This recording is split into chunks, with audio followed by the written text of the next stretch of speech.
इस्तेमाल करती है और पेट्रोल एडजस्ट करवाने के बावजूद आपकी बाइक की एवरेज क्यों ठीक नहीं होती। कुछ बाइक्स का मिक्सचर स्क्रू जाम होता है, यानी कि जहां से फ्यूल एवरेज एडजस्ट होती है वो स्क्रू जाम हो तो आपकी बाइक की एवरेज कभी भी ठीक नहीं हो सकती। अगर जो मिक्सचर स्क्रू बहुत ज़्यादा जाम हो तो उसका सबसे बेहतरीन हल ये है कि आप पहले वाले मिक्सचर स्क्रू को ड्रिल मशीन की मदद से बाहर निकाल दें। बिल्कुल इसी तरीके से जैसा कि अभी आप वीडियो के अंदर देख रहे हैं, इस बाइक के साथ भी कुछ ऐसा ही प्रॉब्लम था। इस बाइक की फ्यूल एवरेज बहुत ज़्यादा डिस्टर्ब थी। जब ये कस्टमर हमारे पास आए फ्यूल एडजस्ट करवाने के लिए तो हमने जब इसका मिक्सचर स्क्रू चेक किया तो वो बिल्कुल जाम था, तो फ्यूल एवरेज भी काफ़ी ज़्यादा ख़राब थी। तो हमने कस्टमर को बताया कि आपकी बाइक का फ्यूल मिक्सचर स्क्रू जो है वो बिल्कुल जाम है। अगर आप फ्यूल एडजस्टमेंट करवाना चाह रहे हैं तो पहले आपको मिक्सचर स्क्रू रिप्लेस करवाना पड़ेगा। तो अभी आप देख सकते हैं कि क्राउन ली फान कंपनी का मिक्सचर स्क्रू हम इस बाइक में इंस्टॉल कर रहे हैं, जिसकी क्वालिटी भी काफ़ी ज़्यादा अच्छी है और कीमत भी इंतहाई मुनासिब है। इसके साथ आपको दो स्क्रू मिलते हैं, एक तो आरपीएम एडजस्ट करने के लिए, दूसरा एयर मिक्सचर एडजस्ट करने के लिए। जब आप पहले वाला मिक्सचर स्क्रू निकलवा लें ड्रिल मशीन की मदद से तो उसके बाद आपने कार्बोरेटर को अच्छी तरह वॉश करना है, फिर ही आपने नया एयर मिक्सचर स्क्रू बाइक के कार्बोरेटर में इंस्टॉल करना है। कार्बोरेटर सबसे पहले आपने बाहर से वॉश कर लेना है, उसके बाद आपने अंदर से भी कार्बोरेटर को डिसअसेंबल करके, चैम्बर को अलहदा करके, उसके फ्लूइड्स को अलहदा करके और स्लो जेट खोल के फिर आपने अच्छी तरह पेट्रोल की मदद से साफ़ करना है और उसके बाद आपने एयर प्रेशर लगाना है जितने भी कार्बोरेटर्स के होल्स हैं। जितनी ज़्यादा अच्छे तरीके से आप कार्बोरेटर की सफाई करेंगे उतना ही ज़्यादा आपको बेहतरीन रिज़ल्ट मिलेगा। कार्बोरेटर को अच्छी तरह एयर प्रेशर लगाने के बाद आपने कार्बोरेटर की फ़िटिंग शुरू करनी है। तो सबसे पहले आपने कार्बोरेटर का स्लो जेट कसना है। स्लो जेट आप स्क्रू ड्राइवर की मदद से अच्छी तरह टाइट कर दें। उसके बाद आपने नीडल वाल फ्लूइड के अंदर लगाकर उसको भी कार्बोरेटर के अंदर अच्छी तरह फिट करके पिन लगा देनी है। कार्बोरेटर को आप खुद भी घर बैठकर वॉश कर सकते हैं, कोई मुश्किल काम नहीं है।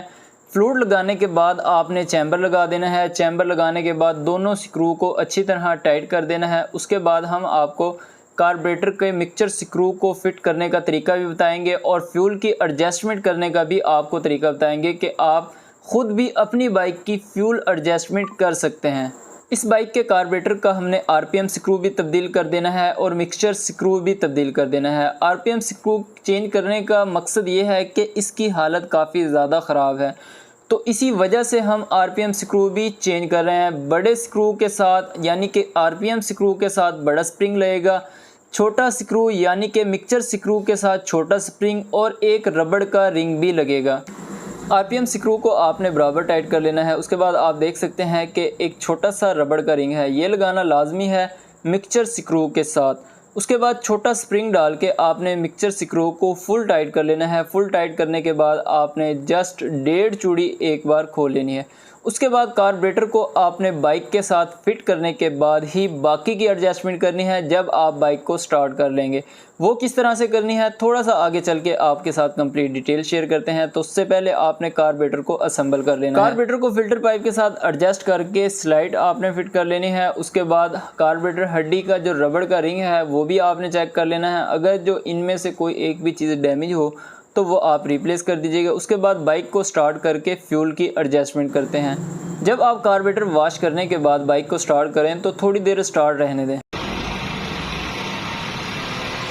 उसके बाद सबसे पहले तो आपने आरपीएम की एडजस्टमेंट करनी है। तो मिक्सचर स्क्रू नया लगाया है, आरपीएम काफ़ी ज़्यादा अप था तो उसको सबसे पहले आपने नॉर्मल पोजीशन में लेके आना है। बाइक के इंजन का आरपीएम बिल्कुल नॉर्मल हो। उसके बाद आपने मिक्सचर स्क्रू को एक बार टाइट करना है। जैसे जैसे आप मिक्सचर स्क्रू को टाइट करेंगे तो इंजन बिल्कुल स्लो हो जाएगा, आरपीएम डाउन हो जाएगा। तो उसके बाद आपने मिक्सचर स्क्रू को लूज़ करते जाना है।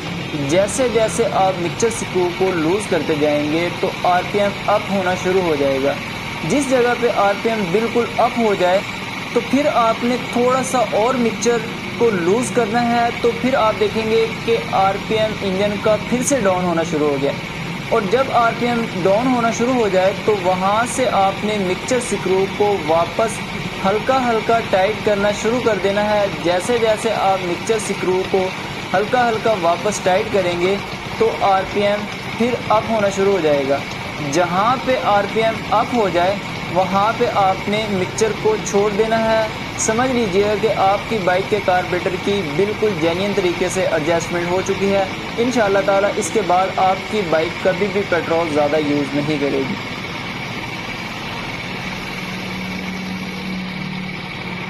उसके बाद जो आरपीएम बहुत ज़्यादा अप हो तो फिर आपने आरपीएम स्क्रू को थोड़ा सा लूज़ करना है तो आरपीएम डाउन हो जाएगा। मिक्सचर को एडजस्ट करने के बाद अगर फिर भी आपकी बाइक पेट्रोल ज़्यादा यूज़ करे तो फिर आप समझ लीजिएगा कि आपकी बाइक के हेड के वाल हैं वो लीक हैं। अगर वाल डैमेज हो तो फिर भी बाइक पेट्रोल बहुत ज़्यादा यूज़ करती है। वीडियो अच्छी लगे तो प्लीज़ लाइक कर दीजिएगा।